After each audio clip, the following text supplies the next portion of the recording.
നമസ്കാരം. ഇന്ന് നമ്മൾ പ്രിപ്പയർ ചെയ്യാൻ പോകുന്നത് വളരെ സ്പെഷ്യലായിട്ടുള്ള ഒരു ഡിഷാണ്, ഒരു തോരനാണ്. ഇത് വളരെ ഔഷധ ഗുണമുള്ള ഒരു സസ്യമാണ്. അതായത് അഗസ്ത്യ പൂവ് എന്ന് പറയും. അഗത്തിച്ചീര എന്ന് നിങ്ങൾ പലരും കേട്ടിട്ടുണ്ടാവാം അല്ലേ?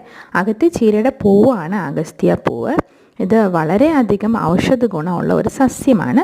നമ്മൾ ഇത് വെച്ചൊരു തോരനാണ് ഇന്ന് പ്രിപ്പയർ ചെയ്യാൻ പോകുന്നത്. അപ്പം ഇത് അരിയുമ്പോൾ എന്താണ് ശ്രദ്ധിക്കേണ്ടതെന്ന് വെച്ചാൽ ഇതൾ മാത്രം എടുത്തിട്ട് അരിയാനായിട്ട് ശ്രദ്ധിക്കുക.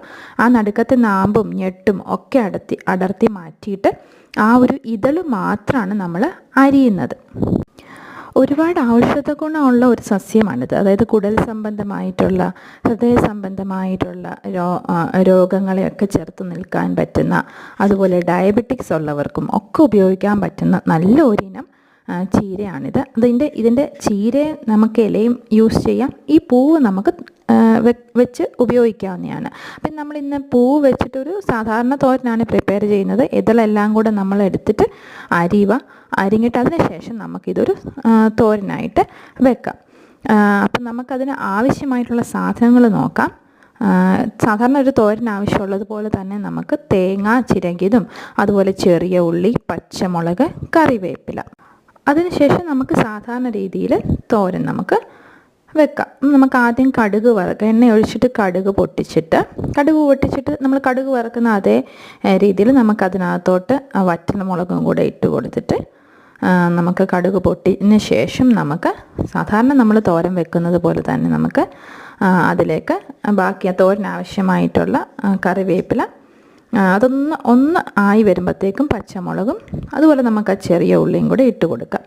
ആ ചെറിയ ഉള്ളി ഒന്നും ഒത്തിരി അങ്ങോട്ട് ആവേണ്ട ആവശ്യമില്ല, ഒത്തിരി അങ്ങോട്ട് ബ്രൗണിഷ് കളറൊന്നും ആവണ്ട.